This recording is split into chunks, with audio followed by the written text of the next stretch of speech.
Good evening. On behalf of my colleagues and central office staff, I'd like to welcome you to the Shrewsbury School Committee meeting of August 29th, 2018.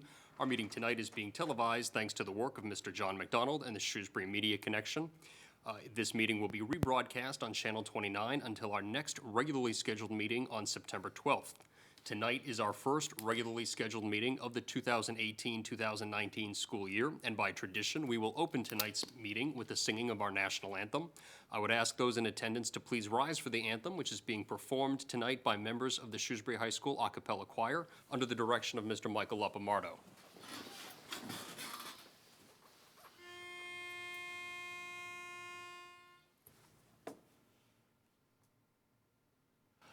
Oh, say, can you see by the dawn's early light what so proudly we hailed at the twilight's last gleaming, whose broad stripes and bright stars through the perilous fight o'er the ramparts reward were so gallantly streaming, and the rocket's red glare, the bombs bursting in air, gave proof through the night that our flag was still there. Oh, say does that star-spangled banner yet wave o'er the land of the free and the home of the brave?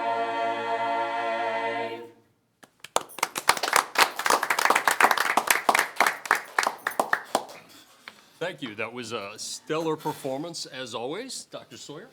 Thank you. I want to congratulate the a cappella choir. Thanks for starting our year off this way. Let the audience know they also performed the national anthem at our opening assembly for our staff on Monday morning. I heard lots of great compliments about their performance there as well.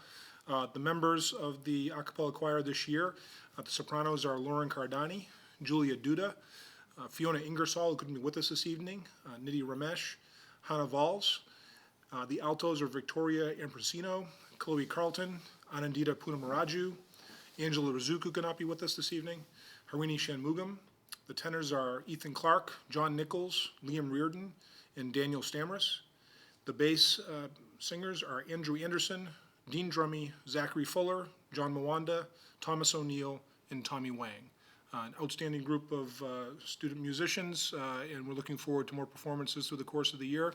Thanks for taking some time this evening to share it with us.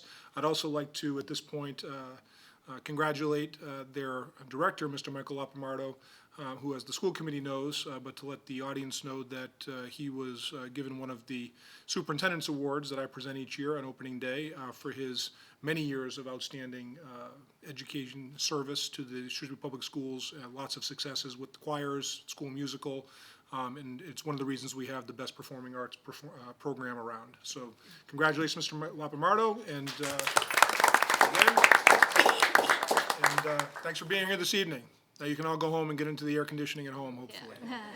Thanks a lot. Thank you. We'll now proceed with our agenda. The first item on our agenda is public participation. The first item on our agenda at each regularly scheduled meeting, public participation provides an opportunity for members of the community to address the school committee. Tonight, no one has expressed interest in addressing the committee under public participation, but those wishing to do so in the future should contact the chairperson in advance of the meeting, and you will be recognized for up to 3 minutes. The next item on the agenda is chairpersons and members' reports. Colleagues, anything to report? Nope. Nope. Next item on our agenda is superintendent's report. Dr. Sawyer. Thank you. In addition to Michael Lapamardo, who I just mentioned a moment ago, I had the honor of giving several superintendent's awards out, as is our tradition on the opening day for staff. The awards went to the following individuals. We have 2 named awards. The Jane Wilkin Award, given to an outstanding leader in honor of Jane Wilkin, a retired principal and assistant special education director and psychologist from the district, is Jennifer D. Francesca, who is the director of the social sciences department at Shrewsbury High School. The Thomas M. Kennedy Award, named in honor of Tom Kennedy, our former Human Resources Director, was for someone who builds a strong culture in the district, was given to Chris Girardi, who's the principal of the Beal Early Childhood Center. And then the following staff were presented with Superintendent's Awards. Kelly Sutton, who is an ABA technician paraprofessional at Spring Street School. Greg Marceau, who's our audiovisual technician for the district. Karen Freeman, who is the secretary at the Beal Early Childhood Center. Kristen Minio, who's one of our adjustment counselors at Oak Middle School. Michael Laprimardo, as I mentioned, who directs the choirs at Shrewsbury High School. Brian Clark, who directs choirs at both Sherwood and Oak Middle School and teaches music at those schools. And Norma Chico, who is a physics teacher at Shrewsbury High School. And last but not least, the first time I've given an award to someone who is not a school department employee, to Bob Cox, who is the superintendent of public buildings, who will be ending his long career here in Shrewsbury and as obviously in charge of our public buildings, including the schools, has done an incredible amount of work over his career to help make our school facilities as good as they are, including many, many building projects, including the one we'll be talking about in a moment. So I was very pleased that Mr. Cox was able to be there to receive the award, and Kevin Mizikar, the town manager, and Kristen Lass, the assistant town manager, were also present to be able to be part of the audience, which we appreciated. We had an excellent opening assembly, and we're looking forward to a good year ahead. So that those are the awards I was able to give out. One more piece of news that I shared with the staff that morning, and I'll share with the community at this point, is that Meg Belcito, who has just completed 2 years in the district as the Director of Special Education and Pupil Personnel Services, certainly has proven herself to be an outstanding educational leader of what is our largest and most complex department. And as I considered over the past year or so the ever-increasing breadth and scope of her work, the level of responsibility, and I also felt it was important to look at how a district our size with a program as large as ours, looking at districts with similar sizes, and how that position was structured other places. And based on what I learned, based on my assessment of Ms. Belcito's effectiveness and qualifications, I did receive permission from the school committee to rename her role so that it would match the level of responsibility that she has. And as a result, going forward, her title will be Assistant Superintendent for Student Services. I do want to add, as I did in front of the staff, that this is not something that Ms. Belcito, who's a very humble individual, had asked for. It does not change her responsibilities, but rather provides a more fair and appropriate representation of the role, how complex it's become, and her qualifications for it.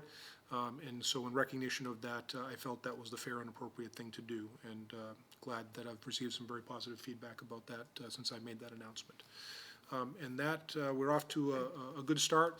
The final piece that I would share is that I just, an email I sent to the community and to the staff, it's been an outstanding opening in many respects. Staff were superbly prepared for students to return, a very welcoming and positive and upbeat atmosphere in our schools. I had the opportunity to visit all 9 of our schools, 10 locations if you include the Wesleyan Terrace Parker Road Preschool location. And there's already great things happening and lots of smiles, and students are doing very well already. The challenge has been, of course, the weather. It has been extremely hot and humid. The combination of those things have made the conditions, the physical environment, certainly a challenging one. I do appreciate our educators and our students persevering over the last couple of days. I think we're going to get a little bit of a break tomorrow and hopefully more so next week. But it has not been a pleasant atmosphere in the rooms that are not climate controlled. Thankfully, we have more climate controlled rooms as a result of the HVAC upgrades to Patton and Spring Street a couple of years ago. The new Sherwood Middle School, of course. Some of our modular classrooms in some of the buildings and Parker Road Preschool are climate controlled, but the majority of our spaces are not, and it's taken a lot of work on behalf of the administration, working with the teachers to try to make sure that we kept of course, the conditions front and center, making sure students were able to cycle through more comfortable air-conditioned spaces where possible. But it's been a very challenging opening as a result of that, and it causes me to think, you know, if we continue to have more weather events like this in the early fall and the late spring, in terms of heat and humidity, in addition to talking about building a new Beal, we have to certainly consider how we can move the infrastructure to a place where it does, weather that's overly warm does not affect our operations and our ability to function the way that it is now. So that's something that we'll be thinking about and talking about in months and years to come, I'm sure, but something that's important for us to consider. And with that, again, we're off to a good start otherwise, and looking forward to a great school year. And that's the superintendent's report this evening. Thank you, Dr. Sawyer. And speaking of Beal, the next item on our agenda is a time-scheduled appointment regarding the Beal Early Childhood Center building project, a report and discussion. By way of background, in June, the preferred solution for the proposed project for construction of the new K-4 Beal School at the Glavine Center property on Lake Street was approved by the Beal Building Committee and the MSBA. The project was approved to move into the next phase, known as schematic design, which was Module 4 of the MSBA's process. Tonight, the project team will provide the school committee with a report regarding the progress made on the schematic design in advance of the September 4th meeting of the Beal Building Committee, where the Building Committee will vote to approve the submission of the schematic design to the MSBA. And of course, Mrs. Fritz is our school committee representative on the Building Committee, will be taking part in that discussion along with Dr. Sawyer. Joining us tonight are Ms. Catherine Crockett, who's the president of Lamoureux Pagano Associates, Mr. Sean Brennan, who is an architect with Lamoureux Pagano, and Mr. Paul Queenie, who is the owner's project manager from PMA Associates. So welcome. Thank you. Thank you.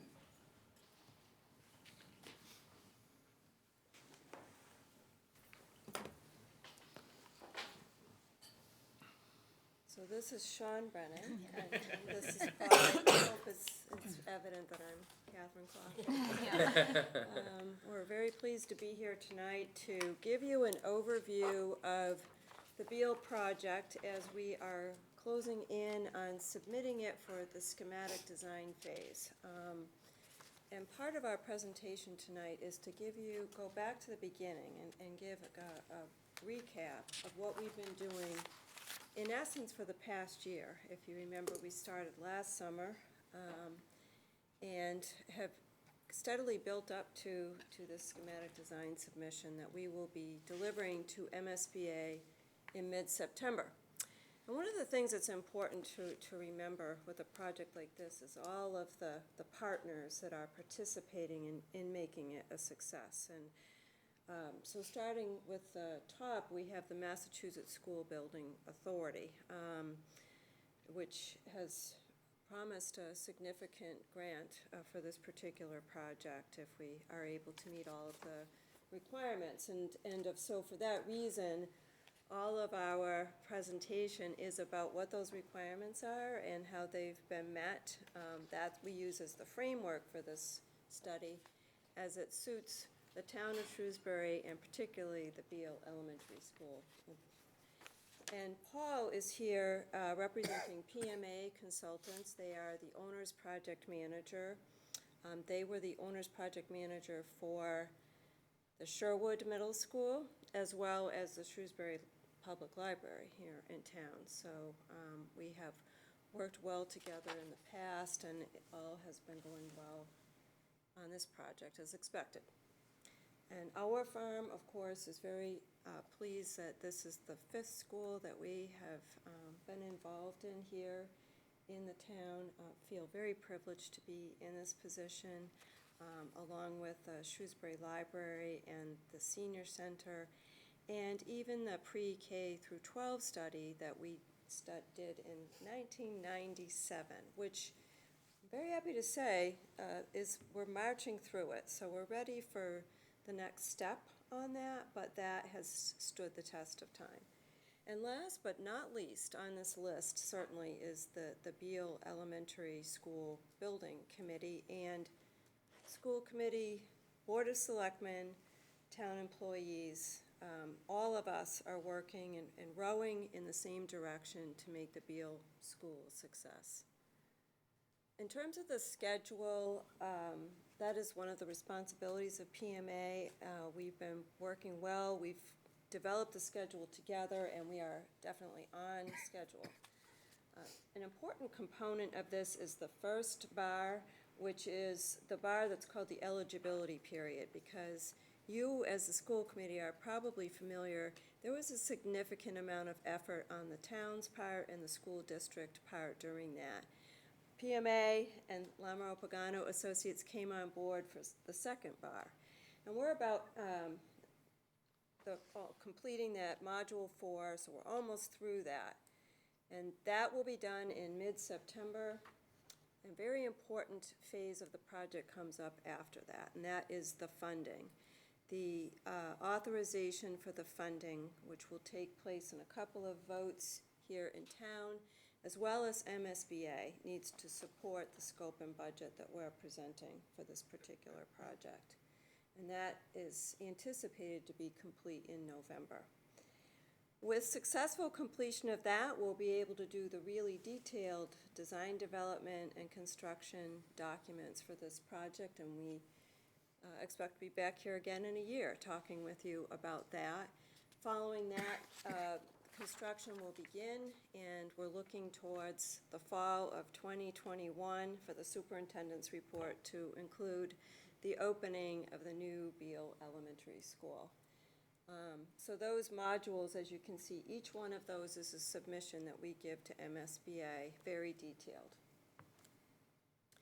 In terms of what we've been doing as a group since last summer, it's the feasibility study and schematic design portion of the MSBA project. And we've outlined a few of the deliverables, if you will, that are a part of that.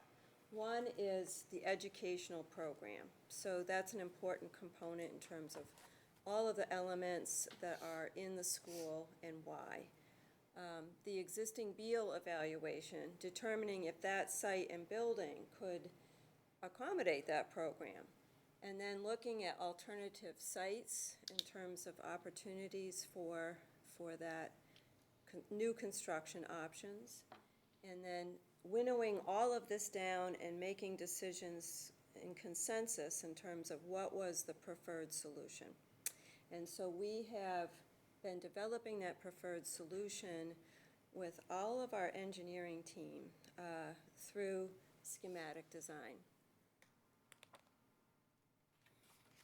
An important component of that Module 1, that first bar on the schedule, was determining what was the right enrollment projection for Beal, and that was something that the school department and the town worked very carefully with MSBA to be sure it was the correct size for Shrewsbury.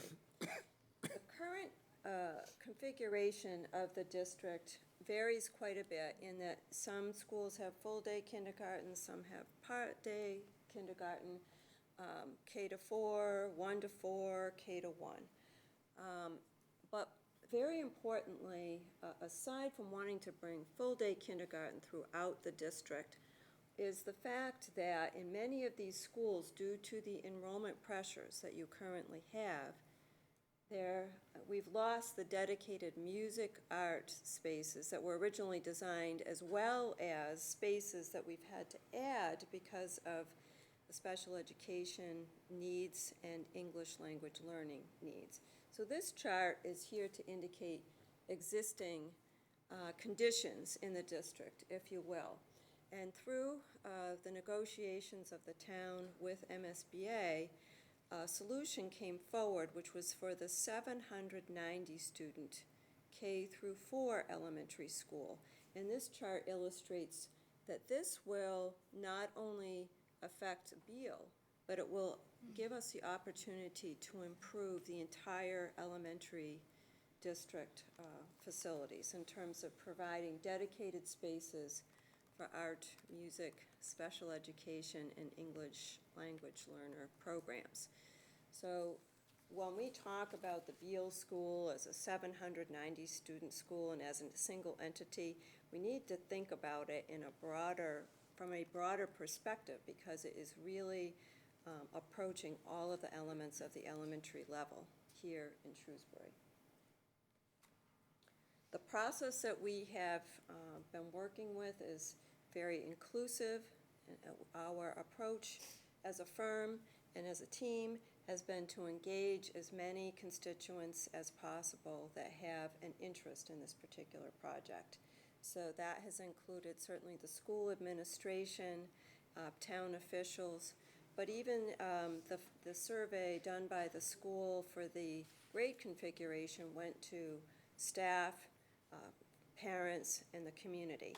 And we've had several public hearing meetings on this particular project. This one here is a photograph of one that we had related to the sustainable design features that we are going to include in the project. And at this meeting, it was decided to go with the LEED version 4 silver certification as a minimum criteria for this particular project.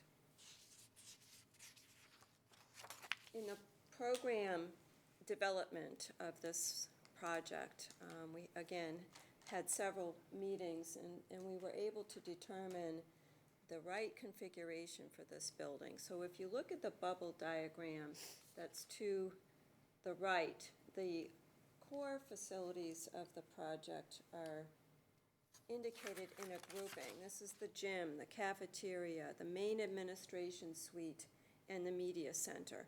And this was a strong desire of the school department because of the strong extended learning program and community use of the building. Additionally, having academic wings off of that allows for the shortest length of travel from one space to another.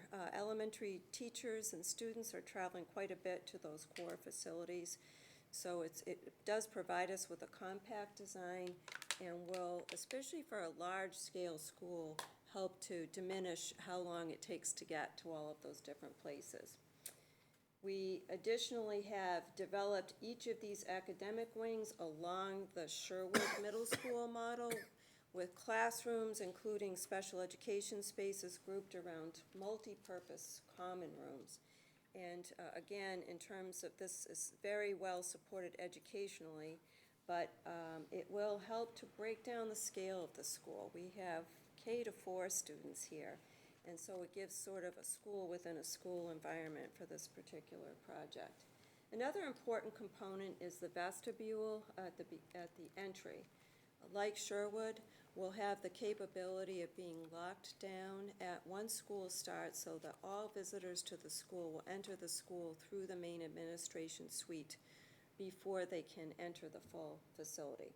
In terms of the site, very quickly, there were a lot of components with this that were challenging to us as the design evolved.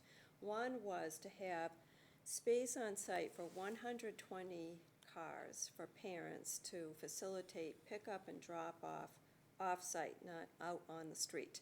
And a second path of circulation that could accommodate 15 buses so that there would be no crossover of traffic.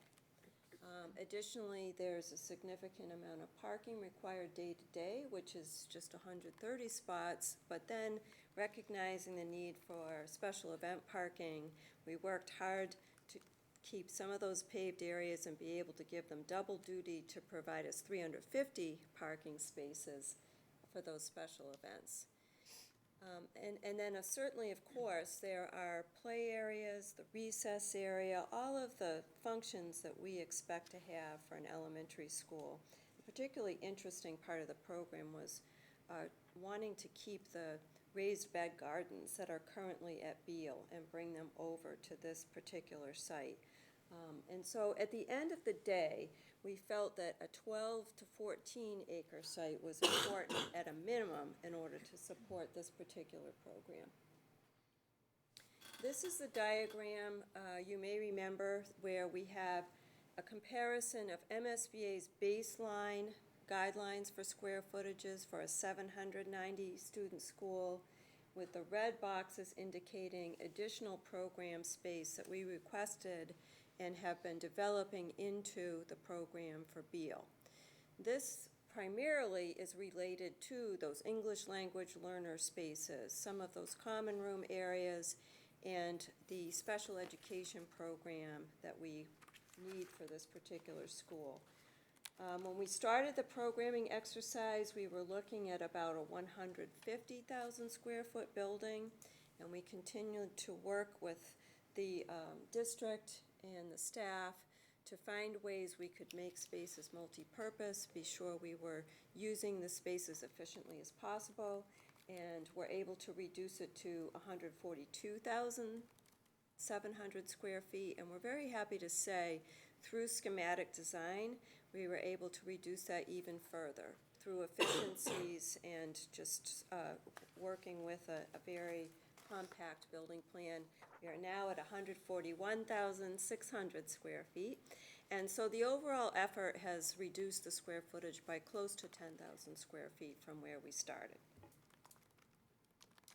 Another important effort by the school district was to consider the current capacities of all of the schools and historic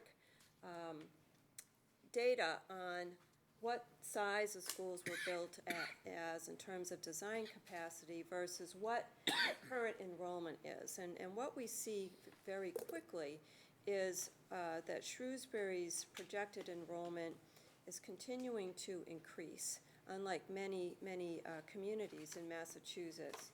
It's a very popular community to live in, and no doubt part of it is because of the quality of the education and the school program. And so it was important that that Beal School be built at the right size so that it would not be obsolete, where we would be squeezing for space very quickly soon down the road. And now Sean is going to continue our discussion and leading into the analysis of this program and how it related to the Beal site as it exists today. And kind of give you a recap of how we ended up at the Glavine Center. So for those of you that should or shouldn't recognize this, this is downtown here. This is the existing Beal site. For those of you that don't know, the school was originally built as the original high school for the town in 1922. It's only around 34,000 gross square feet. We're looking at a building almost 5 times that now to really support the needs that you have. Doesn't have any ventilation, as you can imagine. Very antiquated in comparison to today's standards for educational delivery.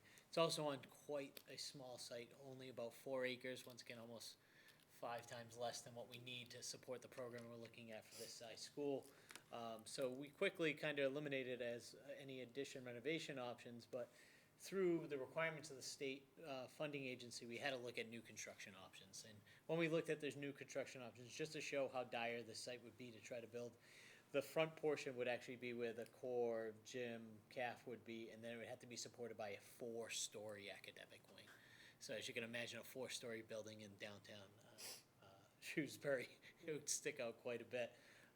Not only that, but all of the site amenities would have to be located off-site: parking, play areas, bus loops. It would just only exacerbate that traffic situation you guys have during rush hour downtown. So from there, we were provided with 31 sites. And at that point, we took a very close look at all these sites. As you can see that fade in, those are all the ones that we did look at. And ultimately, we shortlisted 6, decided to really take a hard look at 2 during the PSR phase. That was Sentech North and the Glavine Center site, those that are familiar with it.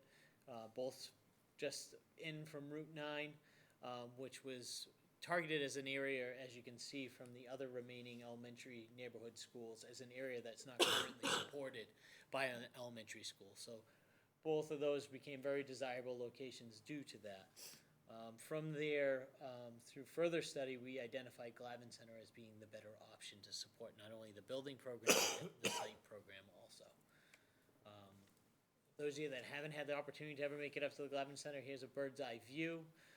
This is was a state-run facility built in the 1970s. It's been abandoned for about a decade now. One great thing about this site, that when they developed it, all of the grading was under 5%. So the site will be 100% accessible as far as roadways goes to those that are handicapped. Even with the new developments, we're going to be maintaining this ring road, something you can keep an eye on. And then the other thing to be mindful of in this view is kind of how there's a rolling hill. Everything's kind of pitching down. The site is being acquired from the state. It's actually 3 separate parcels. Legislation just recently went through for acquiring the site. The portion here will remain agricultural land. There's a smaller parcel here that's being relegated for restricted municipal use. The Shrewsbury Youth Soccer Group will still continue their use of the soccer fields, and then this northern portion here is what we're looking at for developing the school. This is standing on one of those softball fields looking back at the existing facility towards the north. This is standing on that ring road that I pointed out looking back up towards Lake Street. Some great views to the west out over the Worcester Hills looking at UMass University. So to kind of give you a sense, this is an updated site plan.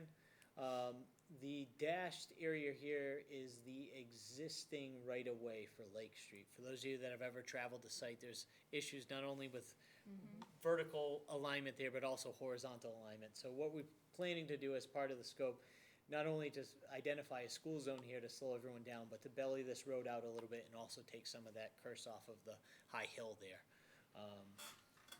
And what I'm gonna do is take a closer look before I get into some of the other details as far as what's going on the site. As Katie has mentioned earlier in the program, we had 2 playground areas, a paved play area, which is very similar to all the other neighborhood schools we kind of have now, a outdoor grass play field that's accessible directly off of the gymnasium. We have 133 parking spots in this terrace parking area. It'll terrace up to help us mitigate the amount of soil we had to take off site. And then we have an ancillary parking lot over here that takes another 60 or so spots.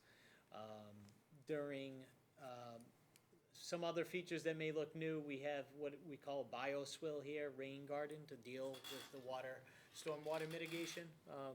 So we'll have some really kind of natural vegetation throughout there. This we're referring to as a butterfly grove, and this is a sensory garden. All with access off of the end common room stairwells in the academic wings.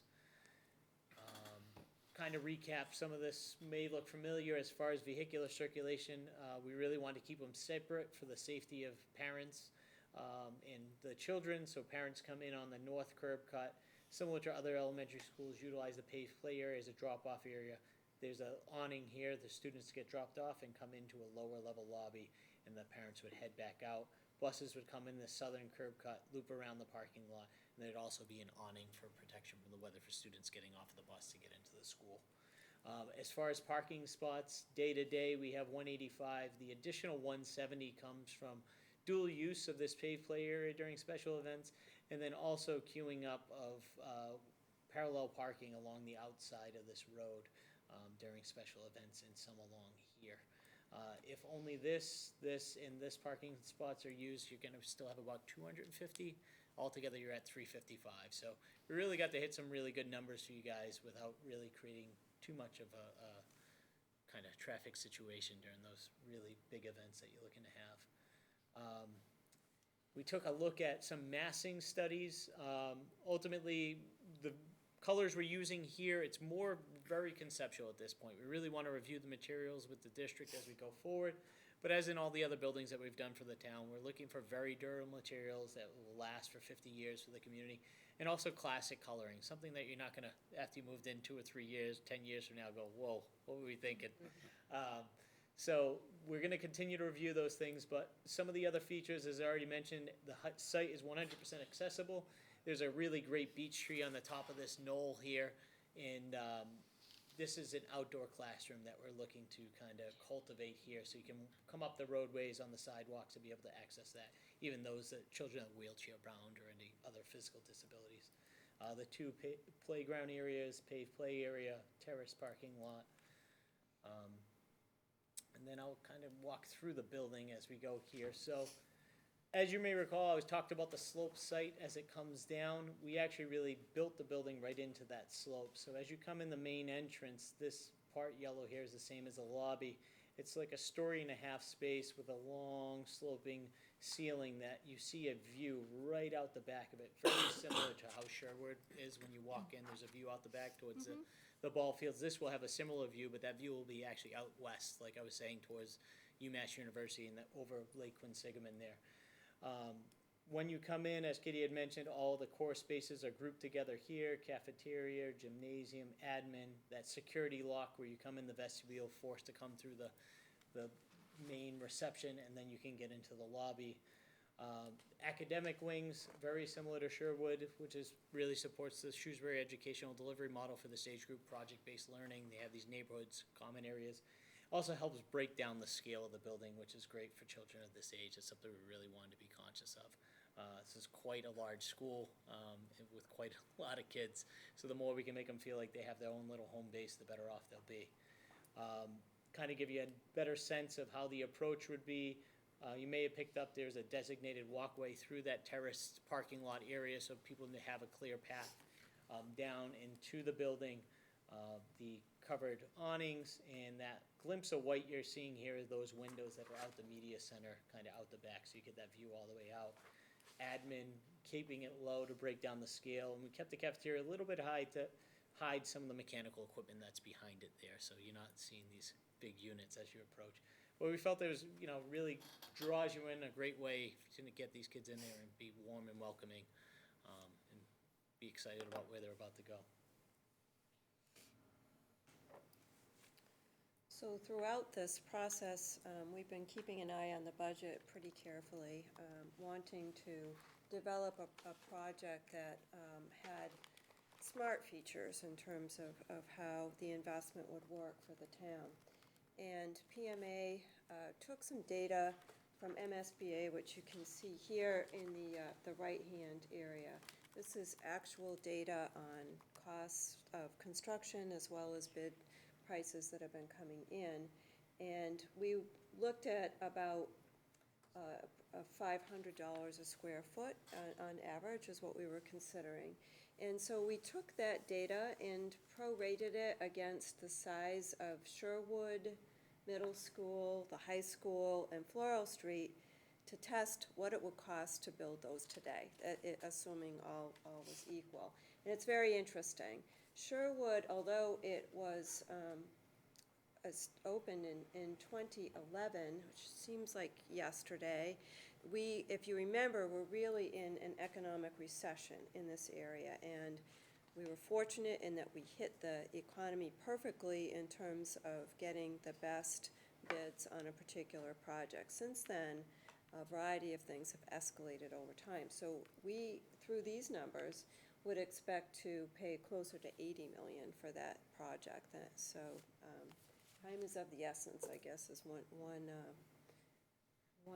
takeaway from this. The high school would today cost over $160 million, and that is what we are seeing coming through MSBA. Floral Street would be over $50 million when it was under $10 million. So these are real numbers that you can apply to the square footage to determine that. An important part of understanding the value of Beal as it comes forward. Additionally, the building committee decided to endorse construction management at risk for this particular project. And this is coming close on the heels of success with both the Shrewsbury Public Library and Sherwood Middle School with that delivery method. What this will allow us to do is engage a contractor in the design development phase, and PMA is working towards that. So this, as early as this fall, we expect to be able to have another partner in our particular project. And it helps us to continue to keep cost and schedule and the whole process in order for a project.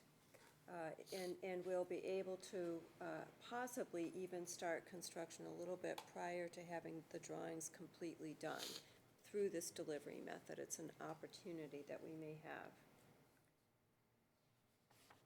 And just yesterday, we met as a group. PMA had an independent cost estimate done of the schematic design drawings, which are quite detailed. As I mentioned, we had an entire engineering team on it. If you have an opportunity to look at them, they have drawings for every system that we're going to include in this project, as well as structural, the landscape architecture, and civil drawings. So there's a wealth of information that was tapped into to develop these estimates. Additionally, we had our estimator.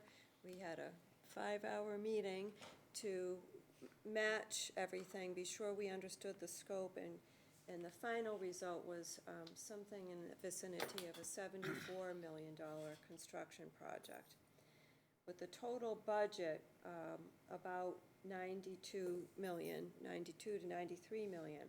And that total budget includes things like design fees and OPM fees, which have a reimbursement factor through MSBA. It also includes the land acquisition costs and some of the other site elements that would not be typically considered reimbursable. What we do have in the $74 million budget is the Lake Street realignment. That is embedded in there, and the value of that is about $1.3 million. And the good news is the town share is lower than what we anticipated when we did the preferred schematic report, and we've been able to improve on the eligible expenses for MSBA to raise their portion to 36%. And that percentage is important for everybody to understand, because the baseline percentage for Shrewsbury is closer to 50. But each of these projects has thresholds for eligible expenses, and one of the big ones is site, and so there are a lot of site expenses associated with this project, and it does reduce MSBA's participation accordingly. Additionally, they reimburse for $335. $333 a square foot for construction. If you remember, we're looking towards a much higher cost per square foot, closer to potentially $500, depending on how it lands. So all of the cost per square footage above that is not considered an eligible expense. And so it's important to understand that there's an effective MSBA reimbursement. Candidly, it is challenging at these junctures to determine what that should be, because there's a baseline and then it works out. But we feel that this is the vicinity that we're in right now, which is good news. Looking ahead, as I said, we have the schematic design submission. We're already starting to print it and get it organized. The town meeting vote is scheduled for October 22nd. And then MSBA's vote to approve the project is scheduled for October 31st. And then the ballot vote is November 6th. So back to the schedule in the beginning, assuming that's all successful, we hope to be able to begin in earnest in mid-November. And we'd be happy to take any questions or comments that you may have, Mr. Chairman. Great, thank you for your presentation. Colleagues, questions, comments, Mrs. Canzano? Can we go back to the MSBA, that percentage amount? Just for better understanding, so part of it's the site-based, the fact Correct. of the land acquisition.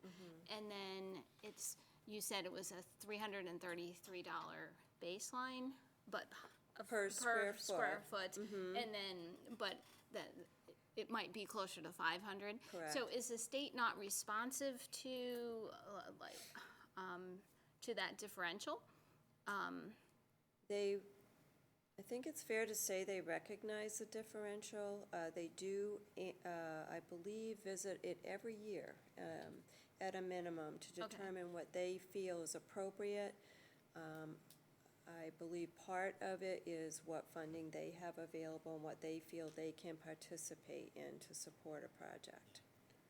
Okay. Well, and just for clarification, when we did Sherwood, again, I mentioned how fabulous it was a poor economy, but it was, we benefited from Right. that, let's put it that way. At that time, 100% of the square footage was under that square foot Right. cap. And so it's a significant difference in that Correct. regard. And yet, it's still also a significant contribution to the project to have the 36% grant.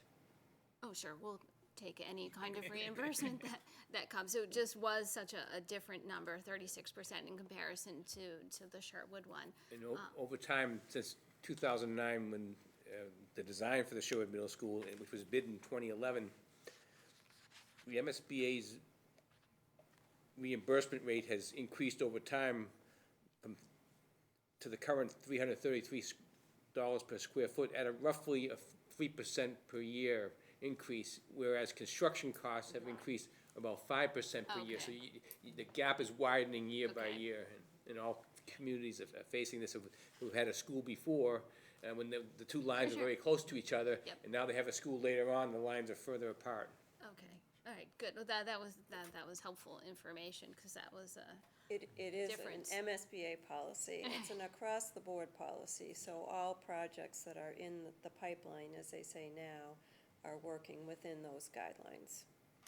I have another, Go if ahead, that's okay. please. You had a slide, up there, it was about the square foot reduction. It was the bar graphs, the gray with the red, and perhaps it's Dr. Sawyer's, but I was just wondering if there could be clarification on the three larger red areas that were over. Okay. Yes, that one, like, what does that mean exactly, the additional red for academic, special education? I mean, I can guess what it is, but perhaps clarification for the community. And that last one, which looks like, sorry, my eyesight's not as good as it used to be. No problem. I can start, and if bottom one. if you Yeah. want to augment it, obviously feel free. The majority of it is in the academic and the special education categories. In special education, MSBA, for example, doesn't have a category for occupational therapy and physical therapy, and these are programs that are in the school. Right. It doesn't have, there are certain categories it doesn't even have a line item for. Okay. And actually, I don't want to digress too much from your question, but one of the things we've been doing in schematic design with the school department is developing a submission to the Department of Elementary and Secondary Education in the state to outline all of the SPED programs, the rationale for it, show them the plans, and get their approval of what we're showing in here. We are showing a very integrated special education program. It is dispersed throughout the school, so we're not anticipating any issues with that. But part of the reason I think special education typically shows up on a project with these red boxes is it's not in MSBA's purview. Okay. It's in the education department's I purview. see. So they've kind of kept that template as it was Okay. for over a decade. Right. And they haven't changed it. Similarly, in the academic part, the English language learning is a new, it's Yeah. kind of a burgeoning, or at least we're seeing it as such, in terms of a need in districts. It's not special education, but it is a curriculum need. Right. And there aren't spaces devoted to that. They also don't specifically recognize the common rooms in their program. Okay. And so we work very hard to get them integrated into another part of it, of this equation, if you will. That part is interesting because MSBA has spoken very positively about the common rooms, but they haven't integrated them into that baseline. So those are a few examples, and there are a lot more details to it. The largest box in the left is what's called the net square footage to the gross square footage calculation. So all of those in the academic and special education are the space of the room within the walls, if you will. And then when you design a building, you have to add a factor, what's called a grossing factor, getting bigger, which accommodates a factor for hallways, stairwells, toilet rooms, wall thicknesses, all of the things that are critical to a building but aren't in a net square footage. So as you increase net square footage, you have a proportionate increase in gross. And that's, so you do see, it tends to make the building balloon in that respect, but they're all required elements. That makes so So much sense. that's primarily what it is. The other thing to add to that is just because this is shown in red doesn't mean MSBA is not participating in the cost of it. Okay. So that's the other thing that's a little deceiving about this. Okay. Is the comparison is actually to what their base guideline is. Yep. So they have a little box where you just punch in your enrollment and it spits out their column. And They don't ever want you kind of touching their column, and then we fill in the middle. Yep. And if you have a strong enough educational program or argument or community need, and they see it, they will deem it eligible. So Okay. oftentimes, a lot of communities are way, way, way, way over, but they see the need and they do participate in it. And then the special education, they just rely on DESE Okay. to say the same thing, do you agree with all this or do you not? And so that's why this point where this submission is so crucial. Katie mentioned numerous times, it's kind of a misnomer to kind of call this schematic design. It's almost like three-quarter design development even further, because we need to catch all this scope and all this budget, because right now is where all that's getting defined for you guys from here till the rest of the project. There's really not much going back to the table with the state funding agency at this point after we do this submission. Dr. Sawyer, I know you had something to add. Yeah, thank you. The couple pieces just to amplify some of the points. In terms of special education space, one thing that's important to note is that we do have a level of intensive programming that we house in district in Shrewsbury that's more substantial than many districts. So there is space there to ensure that programming such as our ELC programs for students on the autism spectrum or with other developmental delays, and that's each of our elementary schools currently has at least one room, in some cases more than one room space dedicated to that kind of programming. We'll need 2 full-size classroom spaces with some ancillary space just for that program alone for this, and that's something that's not really anticipated in the MSBA guidelines. Similarly, you can see over to the right-hand side, top right-hand corner, the gymnasium for an elementary school MSBA only gives 6,300 square feet. Ours is proposed really to be the exact same size as Floral Street, which is a size that's served us very well for our academic program. Whether MSBA participates or not, my guess is they probably won't. But in terms of it being functioning the way we need it to function for the physical education program, that's something we feel was important to put forward. With dining and food service, again, it's based on experience with the Floral Street and with Sherwood in terms of amount of storage for food and making sure we have the right kinds of setup. In addition to that, it needs to be, where does the cafeteria show up? Is that also dining and food service? Is that the cafeteria? Yes. Yeah. And we need to have a large enough space to do a full school assembly in there as well. And then all school meetings are a big tradition in Shrewsbury. It's part of our program, and we want to make sure we have a large enough cafeteria to support that, because it's also serving as a gathering space in addition to a cafeteria space. So there's some other reasons why some of these pieces are a little bit beyond where they would otherwise be. But again, we're trying to right-size this building so it meets the academic program and also meets the enrollment targets and growth that we were expecting to see, not only for replacing Beal one-to-one, but also for the other schools that need to draw down in order to reduce crowding and have equitable spaces across the district. Thank you. Thank you. Mr. Wensky, I know had his, You might have answered this question, but in the presentation, you talked about multi-purpose and kind of looking at areas that you could use for multiple reasons, and I think you may have just mentioned that example in terms of cafe and like an assembly room. Were there other areas that you, and I'm not sure if this is for you, Dr. Sawyer, other areas that you found space efficiencies to use for multiple purposes? Other reasons? Well, certainly, all of the core facilities are being used for extended learning, which is very strong in this town. That's another unique program that is not recognized by MSBA. So, for example, we carved in an office for the extended day learning within that cafeteria suite and kept it within the administration areas. We're using the stage as a space that's large enough for assembly, as Dr. Sawyer mentioned, will certainly function very well for extended learning. The common rooms, by definition, are multi-purpose. They're spaces that are used for tutorials, for pullouts, for team teaching, project-based learning. It's very important. We're actually putting sinks in them here, which we didn't do in Sherwood, so that any projects that are done out there, the sinks are right there. You don't have to go back into the classrooms for them.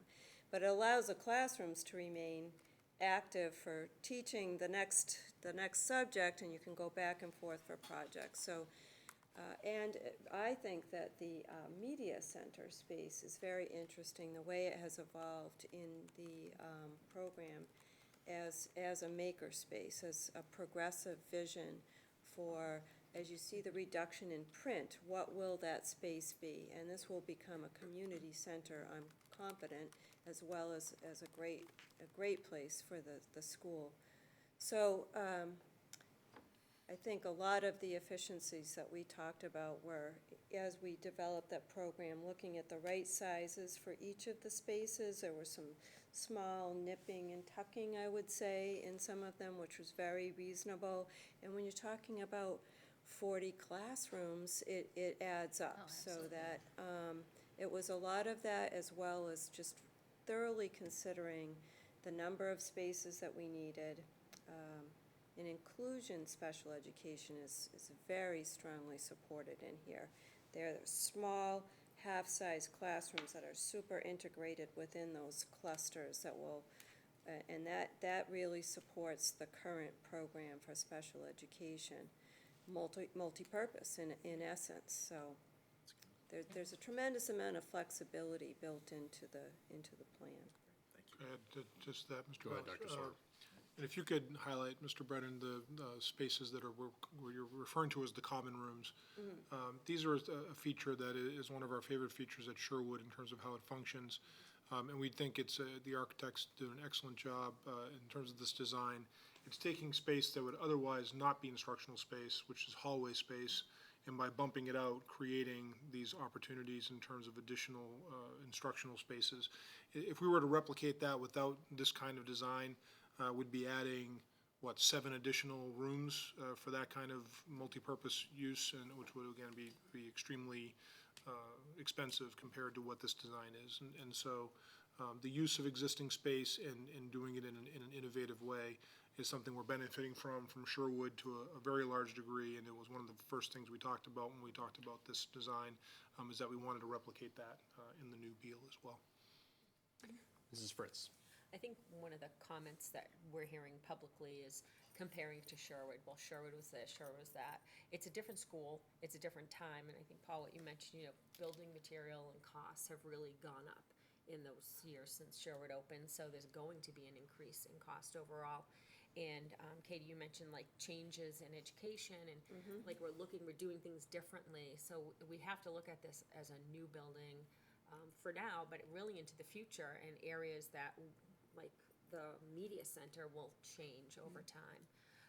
So to me, that's one of the biggest things I think we have to, as a committee, get to the public is this is not the same school and it's not the same costs. If you put a roof on your house now compared to 10 years ago, it's a lot more expensive.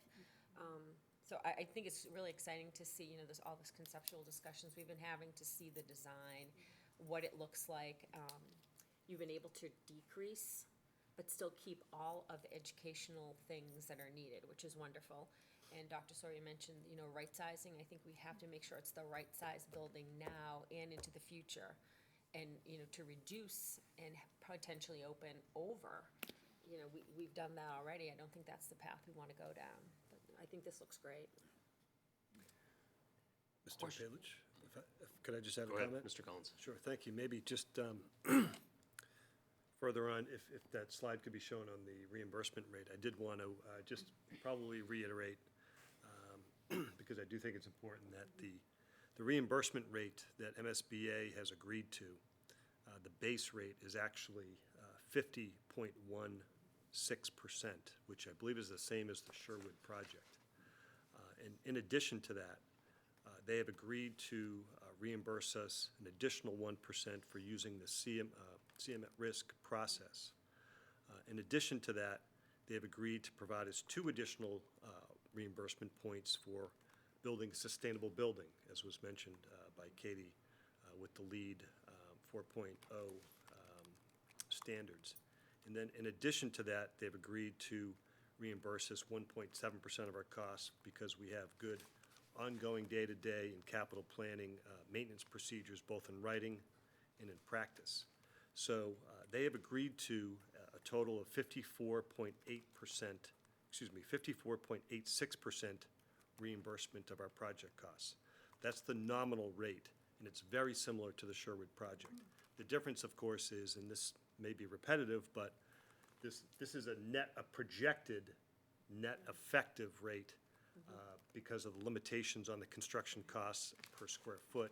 And we hit Sherwood at the Great Recession, coming off of the Great Recession in the bidding environment of 2011. We don't have that right now, so our net effective rate's gonna be a little bit lower than Sherwood, but the nominal, rate is the same as Sherwood, and certainly we want to leverage that opportunity with MSBA, having agreed to all of those things at this point. And I think the thing I would reiterate in terms of the map and the layout of the building, where we show the cafeteria and the gymnasium on the same floor, and all of our discussions with the project team have been, and this is probably pertinent to today, where it's a very hot day, that this would be a climate-controlled facility, similar to Sherwood. This is not a 180-day use facility. We plan to use this facility year-round, and not just 9 to 3 or 9 to 3:30, but through extended day. And that's really why, the cafeteria and the gymnasium, which are the two most used spaces by the extended school care program, are co-located on that same floor, and also why they're co-located for community use and for rental of the gymnasium. Dr. Sawyer mentioned that the gymnasium will be the same size as Floral Street School. So, there's been a lot of intent and design planning with the project team to build a facility that is year-round and meets certainly our educational purposes, but some ancillary use as well. Wondering, actually sticking with that slide, if you could talk a little bit about the media center space, which you had alluded to. I'm having a little bit of difficulty discerning between the shades of green. Am I seeing, it's primarily on the ground floor, but it looks like on the main floor, there's a similarly colored section that, if you could just sort of explain how that would look, because it's a little bit difficult to get a visual sense of that from the floor plan. So as Sean mentioned, the media center is a 1.5-story space, and you're seeing the top part of it on that main floor. So it's just a volume. It's all, the floor itself is all at the lower level. There's no access point from the main floor. Well, there will be a view, but it will be, Access point will be with this stair, this processional Right. stair that. and it forms, I'm always using this term, it's the knuckle between the academic wings. So it is the piece that is gluing that together and connecting the core facilities to the academic wings. But it is at the lower level. And the advantage of that is that it will give us direct grade access out to that western area, and we're looking at an outdoor classroom space and area directly out of that, as well as the art rooms are adjacent to it. But that's an excellent question. I can understand your confusion. I like this layout, not to belabor anything that's been said, but I like the way that the community spaces or spaces that would most commonly be used by the community are up front. I like the positioning of the classrooms. I think that the common space concept has worked well at Sherwood, and even though, as Mrs. Fritsch mentioned, this is a substantially different school, I still think that that's the kind of idea that makes a lot of sense for the elementary setting. So I want to say that I'm very pleased with this. I think that this is something that fits the type of programming that we would want to be offering at a K-4 school. I know it is incumbent upon us as a committee to give feedback to Mrs. Fritz, who's going to be taking part in the vote next week. So I'll ask Mrs. Canzano and Mr. Wensky if you have any additional comments you want to offer about the proposal itself. I would just say too that this is, to me, this is even more than just a new Beal building. I mean, I think the impact it has across the elementary grades and the space that it frees up, I think it's significant. We've seen that in previous presentations, and feels like we're right-sizing the elementary classrooms across the town, so. Yeah, I think those are good points to emphasize the fact that it's not just, it is a fix for the Beal building, but it also addresses the issues in the other elementary schools. That slide that was used, the circles filled in or not filled in, I think was very valuable I very much like the gardening piece, how you're incorporating the green into the classroom. I think that is another additional valuable piece of this project, with the big piece being that it's the right size building. Yeah. Not to belabor, again, any points, but I think that the cost associated with this project, while it may be shocking to some, I think it is one that has been thoroughly explained. Obviously, if someone is interested in a cheaper project, time is not your friend. Costs are gonna go up, but I was wondering if you could actually also go back to the current capacities slide, a few, maybe 5 or 6 back, with regard to our previous building projects, and their design capacity as compared to their current enrollment and the percent over capacity. There's probably a temptation in some quarters to say some version of, oh, build a smaller school and save some money. Well, what we can see here is that that's not a fiscally responsible choice. Making the building smaller to make the dollar amount smaller when we wouldn't then be able to meet our capacity needs, when we wouldn't be keeping pace with growth, which we're already not keeping pace with, that's throwing good money after bad. So I am very comfortable with what is proposed here, and I feel very strongly that this is gonna be a good investment for the community. Dr. Sawyer, was there anything else you wanted to add? Yes, please. First off, thank you to Lamar Pagano and PMA for the work thus far, which is extremely well done. For those who may be newer to the community, should know that obviously there's a long tradition of Lamar Pagano designing outstanding schools for the community, and the last two major ones, Sherwood and the high school, are both certified by the MSBA as model schools that are looked at for other communities who are building to look to as potential models for middle and high schools. And the Shrewsbury Public Library project is outstanding, and with PMA being on board for Sherwood and that library project, both of which came in under budget, on time, or even ahead of schedule, and that's something that, again, time is money, and we have a great project team working on this that gives me a high degree of confidence. I think that the reaction I'm getting from people who are asking, or about, what the finalized decision was about the site, is that a site that works extremely well to site a school, an elementary school in particular, that's an excellent use for the community to have to maintain the agriculture, maintain the soccer fields for Shrewsbury Youth Soccer, and then to have a terrific new school built. We know the location in town is a really important location, being south of Route 9, being able to handle some of the places where we have the most stress relative to our capacity at the elementary level. And that'll be something that will be important as we figure out how to work through the drawdowns at the other elementary schools. The traffic plan, getting traffic off the road and onto the site, I think is the design there has been outstanding, and will work well for that day-to-day work for what will be a large school with a lot of folks driving to and from each day. And we think the academic design, I will mention again, the educational plan that Mrs. Clouder wrote with feedback from her colleagues and input, was cited by the MSBA as perhaps the best they've seen, at least the people who've been doing the work now, and maybe in their entire time they've been doing this work, in terms of really understanding how to integrate the programming that we have going on. And obviously we have a very successful academic program, and that just gives MSBA a great degree of confidence that this design solution is an excellent fit for what we're trying to achieve academically and as well as in terms of the other uses of the building. So to me, it's an excellent project. It's one that I hope very much that the community will support as they have all these other buildings. It's going to be a very excellent value to the town relative to the investment made.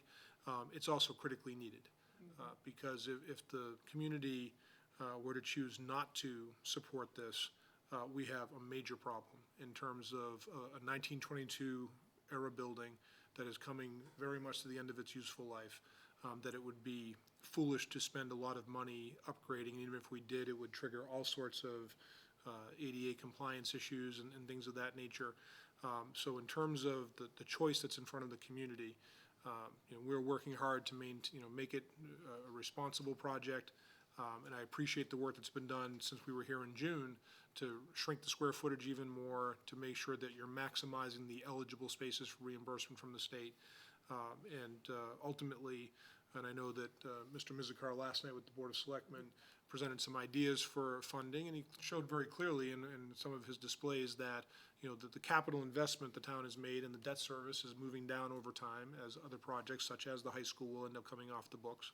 And any community that's going to have a reasonable infrastructure for its public services needs to continue to make capital investments, and this is one that is overdue and is needed in terms of making sure we can absorb the students that we already have, as well as the students who we're going to receive as we continue to grow. And all the indications are we're continuing to grow. So for all those reasons, this is very exciting, but we need the community to really, we're going to be working over the next couple months to help the community understand what's happening, what these key dates are, what's at stake, and hopefully get a supportive vote to make this investment in the community's children and for the quality of life for the whole community, and for every single one of our elementary kids across the entire district. And it's something I think very much like the projects we already have, that we're going to be very proud of as a community. So I'm very excited, but it's incumbent upon us over the coming months to make sure the word gets out and that we can build support for a critical project of this nature. Jason? Mrs. Fritz. Sean, last night when you presented to the BOS, you mentioned the cost of, if this didn't pass, the cost to renovate Beal, I think you said was $15 million. 15 million, yeah, just to keep it operating as a school, the current code violations, to kind of bring it up to current energy codes and stuff like that. We called it kind of our base repair solution. If anyone wanted to look back at the previous submissions we did, you can see the outline scope of work, but yeah, it's $15 million. And I think that's a significant number that people should, the town would have to pay that. Yeah, that's full not amount. something the MSBA would be Right. interested in participating in, and that would No. come nowhere near meeting our space And it needs. doesn't solve the main problem, which is space. Yep. Right, right. Yep. Yeah. Yep. Excellent. Thank Anything you. else? Okay. Thank you to our presenters. We appreciate all your hard you. work, and I know we'll be Thank hearing from you. you again soon. The next item on our agenda is under policy, which is the adoption of town policies for energy reduction and fuel-efficient vehicles. By way of background, the town is pursuing designation as a green community through the Commonwealth's Green Community Designation and Grant Program, which will result in eligibility for grant funding for various initiatives related to saving energy, reducing emissions, et cetera. For a municipality to gain this designation, letters from the superintendent of the public school district must be provided to confirm that the district has adopted the municipality's energy reduction plan and the municipality's fuel-efficient vehicle policy. Dr. Sawyer will provide us with an update on the district's involvement with this process thus far, as will Mr. Collins. Thank you. Mr. Mizikar and Ms. Lost, the town manager and assistant town manager, approached us recently relative to the fact that the town is seeking green community designation, which will make Shrewsbury eligible for a substantial amount of grant funding to help move towards these goals relative to energy reduction, fuel efficiency, et cetera. Excuse me. And part of the requirements, as you mentioned, are for the school department to adopt both the energy reduction plan created by the town, as well as adopt the town's fuel-efficient vehicle policy. And you have some materials that were enclosed. These are things that, in terms of where we're at, that just to be clear, and Mr. Collins can add to this as necessary, the vehicle piece does not include school buses. This would be any other vehicles that the school district might purchase. Currently, we only have one vehicle, which is a box truck that we use to move food services, materials, and furniture and so forth around the district. But if we were, for example, to purchase a vehicle for the district courier that's different than that, or we were to purchase, as some districts have, their own smaller, say, van vehicles for smaller athletic teams, for example, for travel or something along those natures, they would have to meet certain guidelines that are set by the state Green Community Program and what the town will be adopting. We think that's pretty straightforward and will not be difficult for us to work with, and so we support that. In terms of the energy reduction plan, Mr. Cox was part of the meeting we're at as well. The target is to reduce energy by 20% by a certain target year, and that's something that a lot of that would be on Public Buildings Department to be working through in a variety of methods, whether that's LED lighting, for example, or a whole host of things. And it's something that we support certainly as a school administration relative to finding ways to reduce the energy use for the community. And there's a draft of the plan that was in your materials. And there's nothing within that Mr. Collins and I have any concerns about. And if anything, certainly we would look to work through communications with our staff, with students, et cetera, to try to adopt whatever behaviors might be part of it. But the bulk of this would really be more about materials and types of approaches to using energy. And again, we think it's the right thing to do. Certainly wanted the opportunity for you to review some materials, have an opportunity to ask any questions this evening with the intent that we would ask the school committee to vote to authorize me to sign on in these two areas so that the town can make its submission this fall. Unless Mr. Collins has anything to add, I would be happy to answer any questions that you have. I think the only thing that I, excuse me, the only thing that I would add is that, more typically, school districts, it's more common for school districts to have their own maintenance department and maintenance and custodial staff and direct responsibility for maintaining the buildings within their own budget. There are, a small number of communities like Shrewsbury where it's unified under a singular department like the Department of Public Buildings. And so that's really why, for us, the community members might be asking the question, well, why does the superintendent need to sign off on this when it comes under public buildings? And that's really why it's kind of this uniform grant application.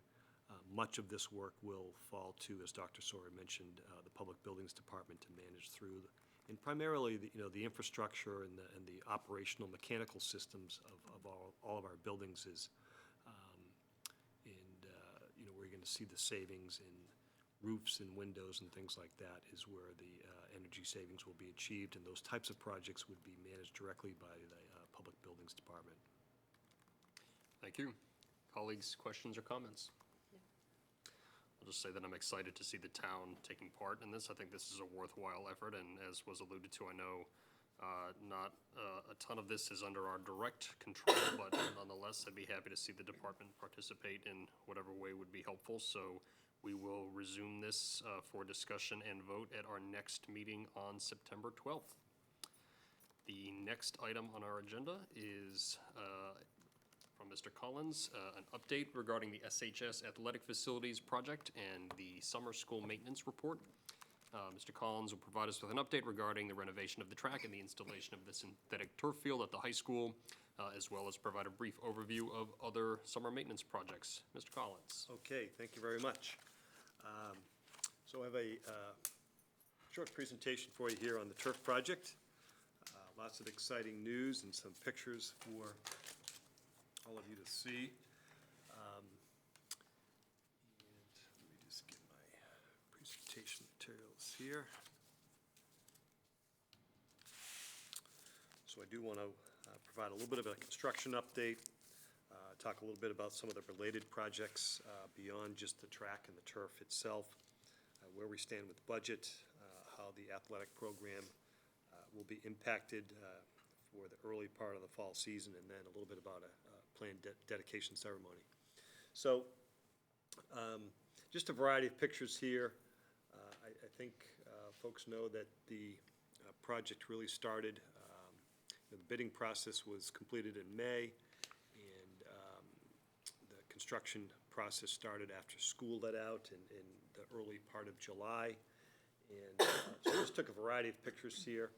And off to the right, those white pallets of material there, that's the so-called Brock shock pad, which was part of your presentation when we talked about one of the rationale for converting to a turf field was this player safety and shock absorption. And so that's really just all the material stacked up there. It's kind of like a styrofoam-looking material, almost about an inch thick.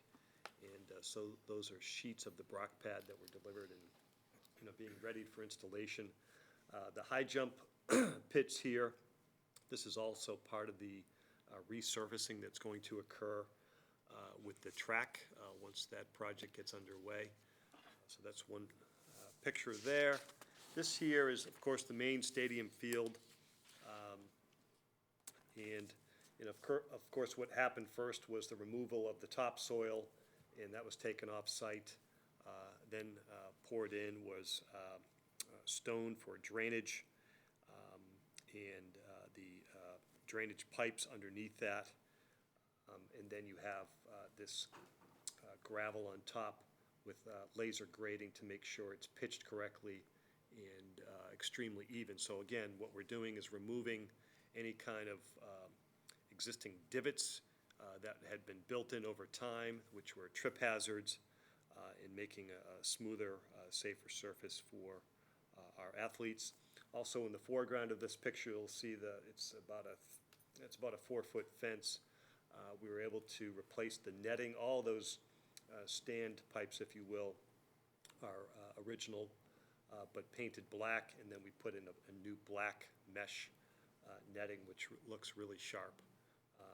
And then there were several sections of that structure that had suffered from frost heaves over time, and so those were all cut out and replaced as part of this project as well. Here you can see some of the fine grading and heavy equipment in the background there. This is after the drainage system is installed and the gravel put on top to even it out in preparation for the Brock shock pad. Just another picture here, you can see the roller there, which is compacting the surface as part of the grading process.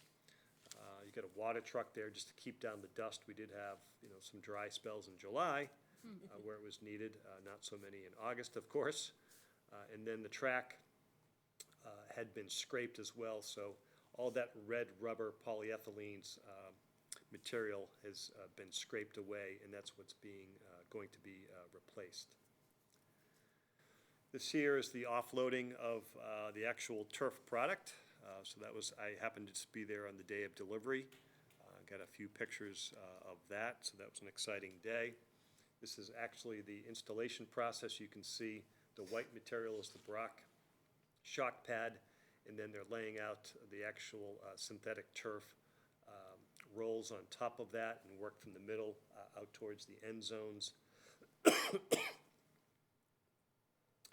You can see the crew out there from Field Turf, which is the turf company en masse, working on that. And then sewing it, they actually sew those sections together with a piece of equipment and bring all of that together. So it's pretty interesting. And then here's pretty much a, kind of a finished product, if you will, almost finished product, and looks really sharp with the varsity letter. If you're in a varsity letter, you get one of those S's, so we got that in the centerpiece, and in each of the end zones it says Shrewsbury and Colonials, and so it looks really nice there. The track, of course, is not done yet. I'm going to talk a little bit more about that in a few minutes. This was kind of a related project that was managed by the Highway Department. This was not part of the turf project, but this was part of adding additional parking spaces due to increased enrollment at Shrewsbury High School. So they added 86 parking spaces. This is down adjacent to the entranceway to the turf field, and they were just putting the asphalt down that day as well. And they had to work with the turf contractor, to kind of coordinate that work. So there'll be some nice convenient parking there as well for the athletic venue. That's just another picture there to give you a little bit more perspective of that project. So it's coming along pretty well. The related projects that I did want to talk about that are in addition to the turf field and in addition to resurfacing the track are that we'll be adding an additional scoreboard, excuse me, adjacent to the left side of our existing scoreboard, and we'll co-use both. The one that we have now, of course, tells us the time remaining and the score and whatnot, and all kind of the data pieces of the game. And then on the left, the new scoreboard will provide us some video capacity. And it will also connect with the existing scoreboard and kind of showcase our major sponsor, which is the Central One Federal Credit Union, and then also another major sponsor, Al's Oil, with their logo. And we still yet have a couple of sponsorship boards on the lower portion still available for businesses to purchase. So we're kind of doubling the size of the scoreboard and adding a new video capacity. So one of the things that you could think about is, and this will obviously engage with the educational television studio program, where students could make a, say, video montage, in their class, and then show it at an evening football game to all of the spectators at halftime or during a break or something like that, so they can showcase their work.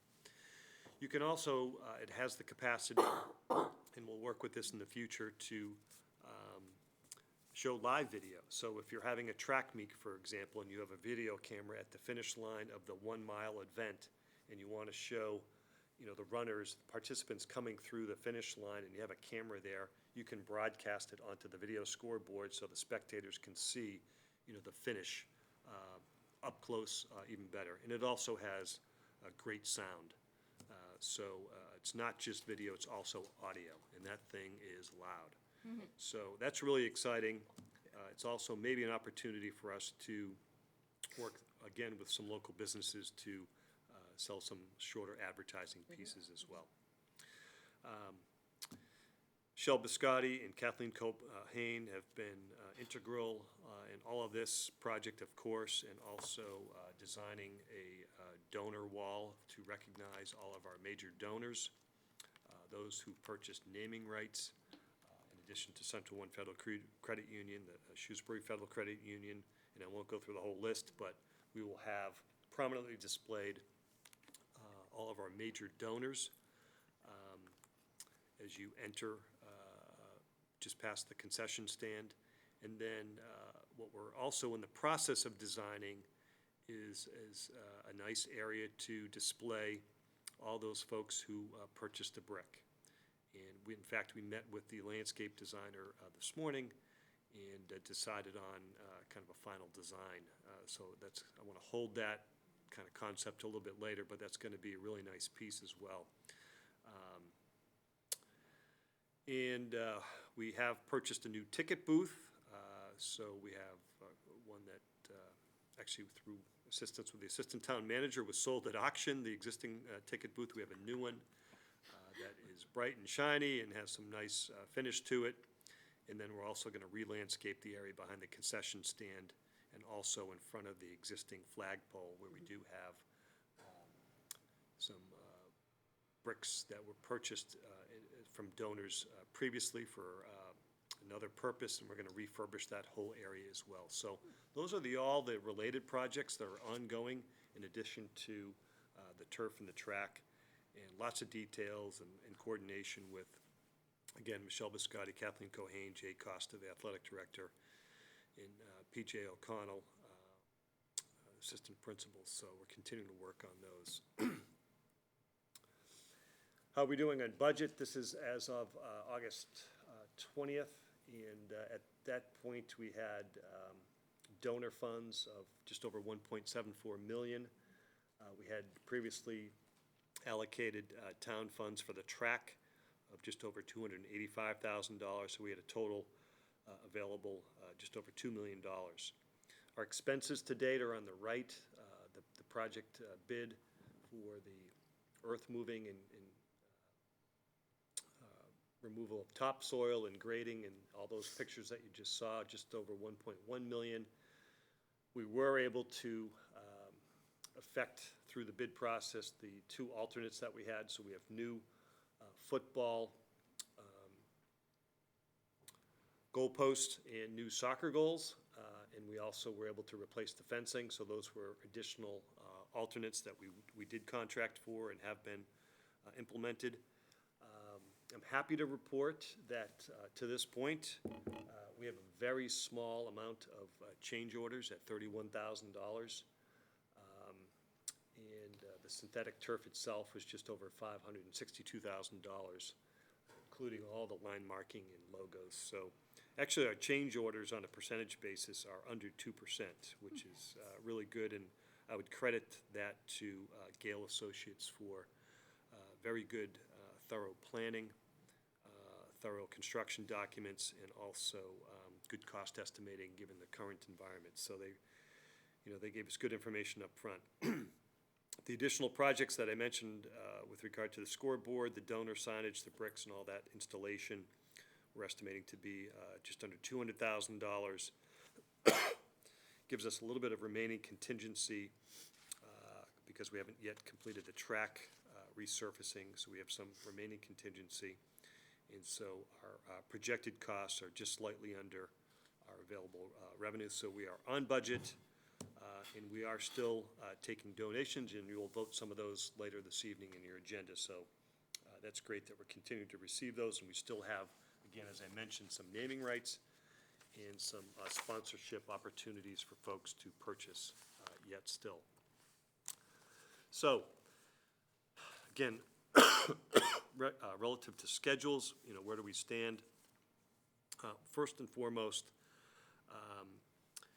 I want to make sure that everybody does know that when we were planning this and we realized that we did have the available funding to go forward and do the bid process and get this project done this summer, we did anticipate that this project really probably wouldn't be completed until through September, and so the athletic director arranged the schedules for fall sports, anticipating that, and moved what would have been a lot of home events to away venues. So that was good planning on his part. The track portion of this project is delayed, and it's delayed due to weather and the substantial amount of rain days that have occurred in August. You can't put down that type of track surfacing on a surface that is moist or wet, so you can't do installations when it's raining, and we had tons of rain in August. Excuse me, and you can't do the installation really the day after a rainstorm because it's still too wet and the surfacing won't stick. So it is very weather sensitive. So as of this point, the projected start time from our subcontractor for the track is mid to late September. And I really can't be any more specific than that. That's the latest information that we have, and again, that will be weather dependent.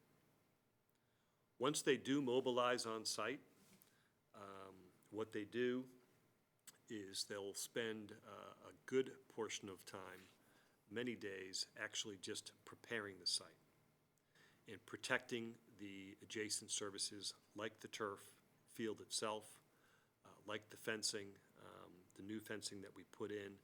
And it's almost like a paint job. You have to cover those surfaces so that when you lay it down the track, that you're not harming those adjacent surfaces. So there's a lot of prep work, and then they'll begin to lay the track, provided we have good weather. And so it's about a 2 to 3 week process from start to finish once they show up on site. So you can see, we're looking into very likely early October, early to mid-October, depending on the weather, until that track is done. And then it's also temperature sensitive, so we really can't go, much beyond mid-October is what our subcontractor has told us. So, what's the plan right now? There are still some punch list items, some smaller items for the turf vendor to finish up. I'm happy to report that when I was at the high school today, that they had a crew, I'd say of about 5 or 6 guys out there today, up through lunchtime, working on the field on those punch list items. So they're continuing that work. And I'm hoping that they're done very soon. And, once we're able to make sure that all those punch list items are done to our satisfaction, and if there's enough break time between when that's done and when we think the track company is coming, then we could use the turf field. And the athletic director would coordinate that, given the existing schedules, and try to get, as many different teams on there as possible. Again, this is all if those schedules work out in that fashion. And then once the track contractor shows up on site, we have to stop using the turf field until they're done. So it may be that we have this interim period of limited use, and then we have to get off it again. If the, punch list items just take longer and we're not satisfied, with the work on the punch list items, and it gets really close to when the track company shows up, then we wouldn't have any use until they're done. So it's really, a kind of a week-to-week situation. We do have a weekly project meeting on Thursday, so I'll be back up there at 9 a.m. with our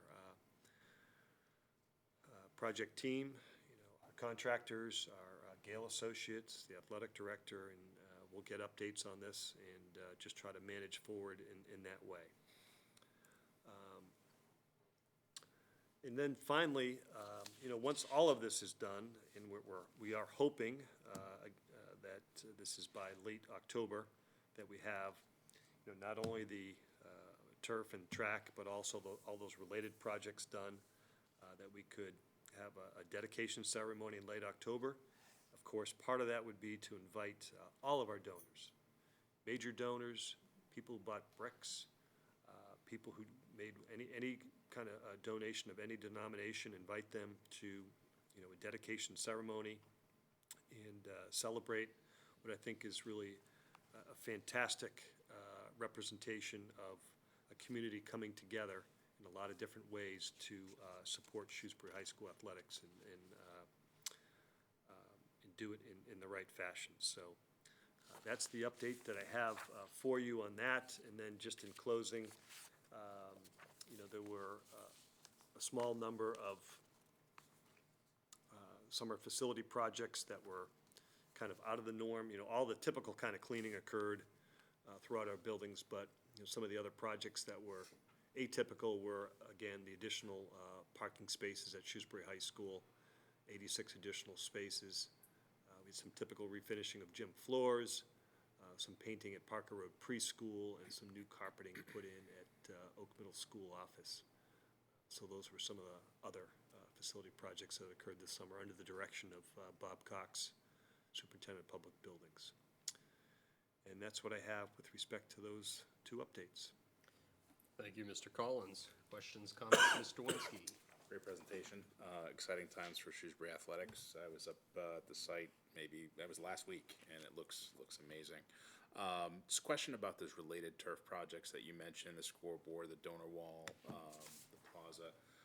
Does that all need to wait until the track starts as well, or when does that get phased in?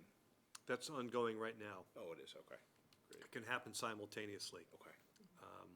And we are working separately with a landscape design company, Earth Design out of Worcester, and just finished deciding on the brick donor plaza and what that will look like.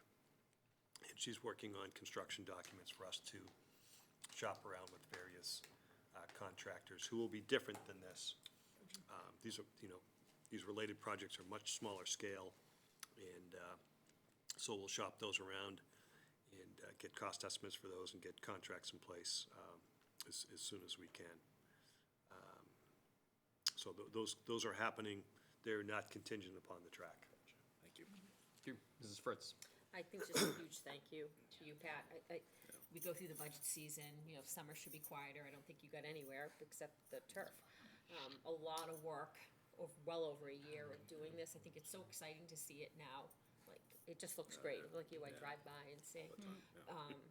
How many public school systems do this fundraising? You and Dr. Sawyer really stepped outside and did a lot of this. So huge thank you, and it's, I think, been a ton of work on top of what we know you already do, so thank you very much. Thanks, and as I did mention, this really has been a team effort, not only from the folks that I mentioned, but also our fundraising co-chairs, Jim and Paula Bonomo, who were instrumental in reaching out to folks to get the funding to do this, and their whole committee. So there is a lot of people who have their hands in this project to be able to make this happen. Great. And I'll just echo that and add, a big thank you to you and your team. Obviously, this is a very impressive turnaround time. This is a pretty large-scale project that you've managed to fit the vast majority of the work into non-academic time into the summer and with minimal disruptions going into the fall. So obviously, I know that there are some athletic events that are going to have to take place elsewhere for the coming month, but I think that this is a pretty impressive turnaround time. So thank you for your work, and kudos to everybody on the team. Dr. Sawyer, anything to add? I echo it, that the team's done a phenomenal job. The fact we're able to get that number and move so quickly to have things done this summer has been really a yeoman's work by everyone, and it's going to be a hugely successful upgrade for what we have, both for our athletic program as well as the community as well. So appreciate all that work and look forward to that dedication ceremony in the fall to really recognize all the people who have been part of it. And we certainly don't want to forget the fact that, the Parks Department, Parks and Recreation Department, Angela Snell and Kevin Esposito have been part of this as well, and will continue to be as they maintain it for us going forward, and that, the maintenance equipment came as part of this project. Thank you. And of course, the next item to accept gifts related to the campaign for Shrewsbury Athletic Fields pursuant to School Committee Policy 911. Gifts of $5,000 or more must be formally accepted by the committee.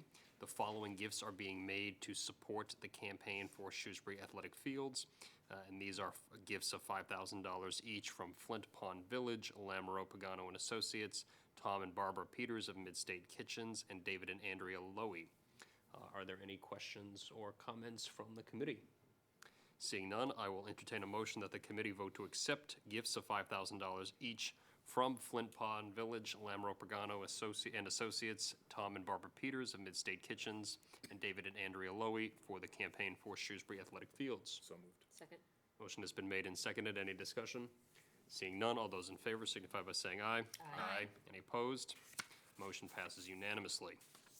The next item on our agenda is right back to Mr. Collins. It is a report on the fiscal year 2019 state aid. Obviously, over the summer, the legislature finalized the coming state budget for FY19, which was signed into law by the governor.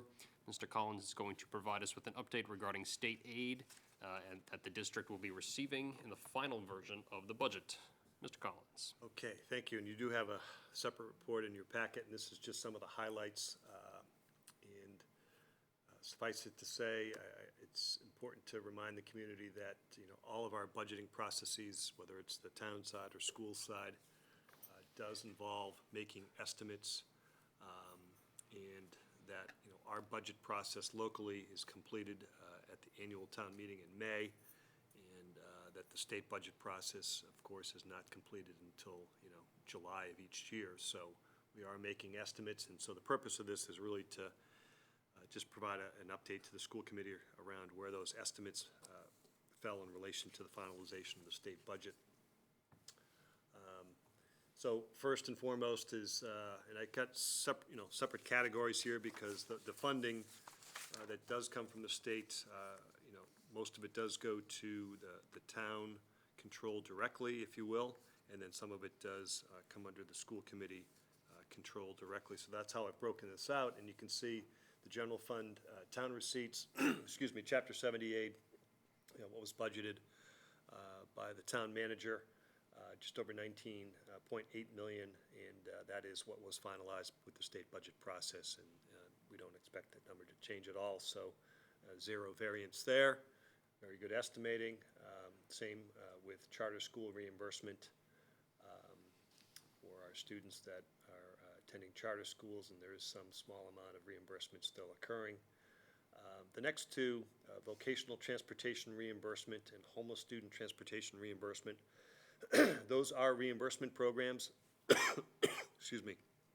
And so these are estimates, and these revenues on an annual basis in the past have varied widely because, not because so much because our costs are varying widely, but rather because the amount of state funding available has varied widely.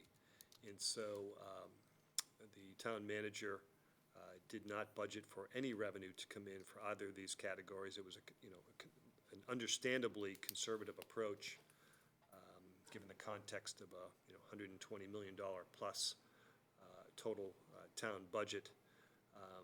And so, given the information from the Department of Education and looking at what our costs were for fiscal 18, that's how they reimburse for the subsequent year, fiscal 19. I'm estimating that of about $9,200 in vocational transportation reimbursement and just under $18,000 for homeless transportation reimbursement. Again, those revenues go to direct town control. So, a net difference there of about $27,000 more than was originally estimated and budgeted. With respect to the charges, these are expenses. Excuse me, a little different story here. These are estimates. These are not final numbers with respect to the state budget process because these are based upon enrollment projections made by the Department of Education. And what happens is that these projections will turn into actual students enrolled as of October 1st, when all of our school districts report actual enrollment. They'll be reconciled, and then updated information will be provided likely in January of 2018. But in terms of budgeting, what was budgeted was $175,000 for sending students out to other communities whose families have opted to enter a school choice program or a virtual school program. So they're basically kind of homeschooling, but through a virtual school. And what was estimated at the very end of the state budget process was a bit of a spike in that category, up to $256,000, so an additional $81,000 beyond budget, and then the same, a little bit more on charter school, so about $102,000 more in cost than budgeted. Again, that's yet to be seen. We'll see what the actual numbers look like in January. Excuse me. School department receipts, these are funds that come to us directly under school committee control and use. I should just clarify that, of course, the school department doesn't have any bank accounts. All this money is managed by the town treasurer's office, and it's really just a matter of who has control of using it. So the circuit breaker funding that was estimated was just over $3 million, and based upon information from the Department of Education and our claim, again, this is based upon fiscal 18 costs, will be reimbursed in fiscal 19. The Department of Education is saying at a rate of 72% of our net claim costs, and so I'm estimating about $3,336,000.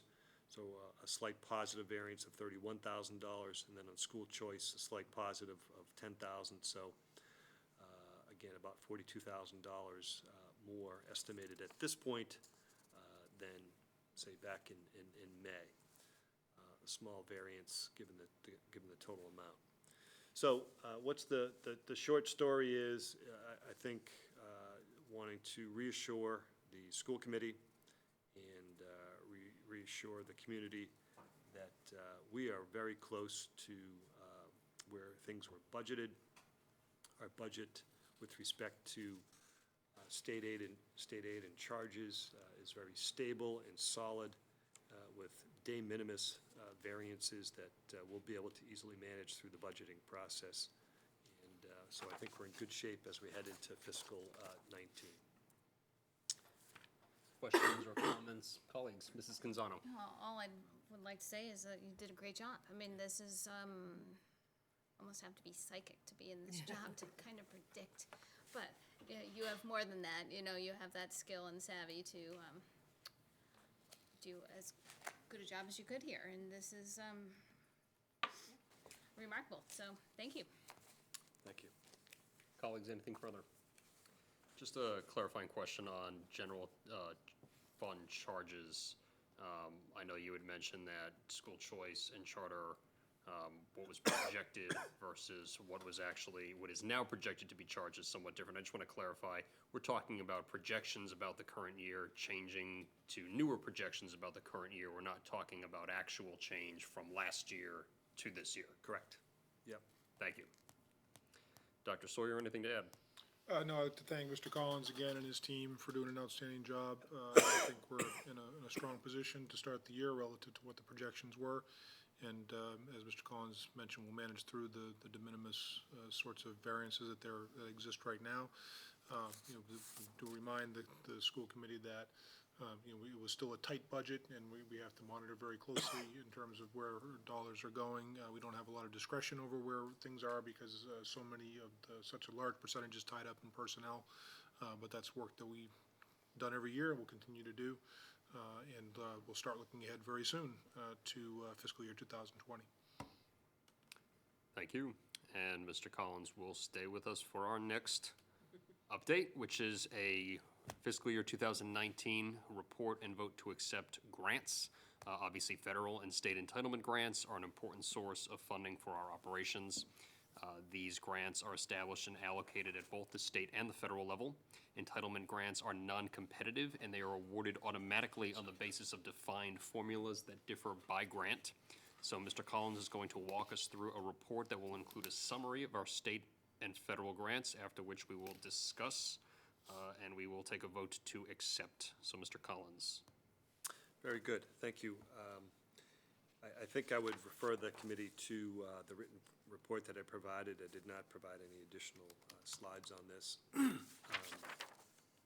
On the chart that is included in the report, you can see the listing of the federal grants, as was mentioned, and the varying amounts and the differences from the prior year. So we've been notified that we will be receiving $1,838,059 in federal grant funding for fiscal 19. It's about $183,000 less than fiscal 18, so it's about 9% less. We had anticipated some of this drop off, especially with regard to the Title II grant. But really, the biggest net change is a decrease in Title I funding. In Title I funding, again, as was mentioned, is allocated to school districts based upon certain formulas, and in this case, it's based upon so-called students in poverty level. And so for fiscal 19, we fell below the so-called 5% threshold, and we're going to receive less funding in that particular grant by $158,000. So we'll have to respond to that. $1.8 million is still, significant funding that we rely on to operate the district. The majority of the funding goes through the special education entitlement grant, goes towards funding out-of-district transportation costs, and then the remaining amounts, the other grants, are typically used for staffing costs and professional development. So those are kind of the three big categories, if you will, of uses of funds. Federal funding, in the whole, again, it is $1.8 million. In the context of our total financial resources, which is just north of $76 million, it doesn't represent a huge percentage of our overall funding, but yet it is still important, and as was mentioned earlier by the chair, it is important and required for the school committee to vote to accept these funds on an annual basis. So this is a pretty typical report that the school committee receives each year, and happy to answer any questions you might have. I'll actually kick us off with a question either for you or for Dr. Sawyer or Ms. Clowder. Would it be a fair characterization to say the vast majority of based and are awarded based on the state of financial need experienced by families in the district? That's certainly true for Title I, where we're seeing the biggest cut. there's another federal grant that came online last year through the Every Student Succeeds Act. And I'm not quite sure how they made the determination, but it's, the purpose of that grant is really healthy schools, educational enrichment, and the use of technology. So we have some addition of funds there to offset some of the loss in Title II. And, you know, I think one of the things that really impacted us with Title I is that there's a certain threshold of need that we are very close to in Shrewsbury, and if you exceed that threshold, then it triggers other aid possibilities. And since we did not get to that threshold, we saw kind of a bigger wave effect of loss of those additional pieces that in other years we've been seeing as a gain. Well, thank you, and I just think it's important to highlight the extent to which, because obviously as we discuss our financial situation with the community, every so often questions about grants come up, and why don't we pursue more grants? A lot of these federal grants, they're calculated based on formula, they're based on metrics that are out of our control, and many of them are reserved for districts that have different types of need than we do. Colleagues, questions, comments? Dr. Sawyer, anything to add? No, again, it's an important funding stream for us, and as you can see over the 5-year trend, you know, it's down about $76,000, about 4%, and you know, the 1 year is worse because of the change in the Title I piece. The other one I would point out is the full-day kindergarten grant, which we were receiving in fiscal year 15, about $80,000, about $60,000 in 16, and then the last 3 years, it was zeroed out because the state essentially said, we've done our job, we almost have universal full-day kindergarten. Unfortunately, we're one of the few districts that doesn't have it, and that's a function of space, and again, that's why the Beal project is so critical for us. But because there are grants, and there are grants that aren't here, these entitlement grants, like Title I, are sensitive to socioeconomic status. Some are just entitlement grants that all public school districts receive based on size. But in terms of, there's lots of other grants that are out there that can come through federal or state means that are delineated that you have to qualify based on socioeconomic status. It's oftentimes you'll see something come across an email, competitive grant for something that would be of interest to us. And the first piece is that, you know, to be eligible, you have to have a certain level of socioeconomic status, and we routinely do not qualify for that. So it is a source that's been flat and slightly declining over time. Just another reason that for us to continue to look at that's longer-term solutions for our financial well-being as a school district are going to have to, we're going to have to continue to look from within. So because state and federal funds are very unlikely to make up the difference of what we'll need over time. Thank you, Dr. Sawyer.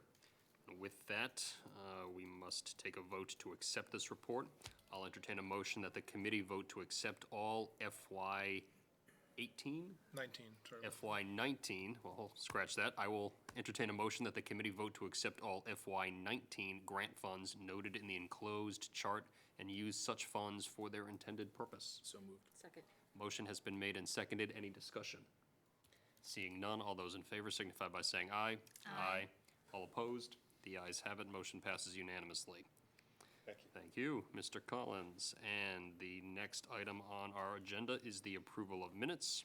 We have enclosed in our materials the minutes of our workshop from Wednesday, August 22nd. They have been prepared by Mrs. Fritz. Does anyone have any questions, concerns, or corrections?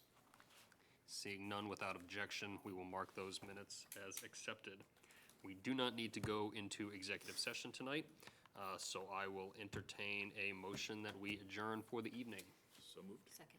Motion has been made and seconded. All those in favor signify by saying aye. Aye. All opposed? We are adjourned. Thank you.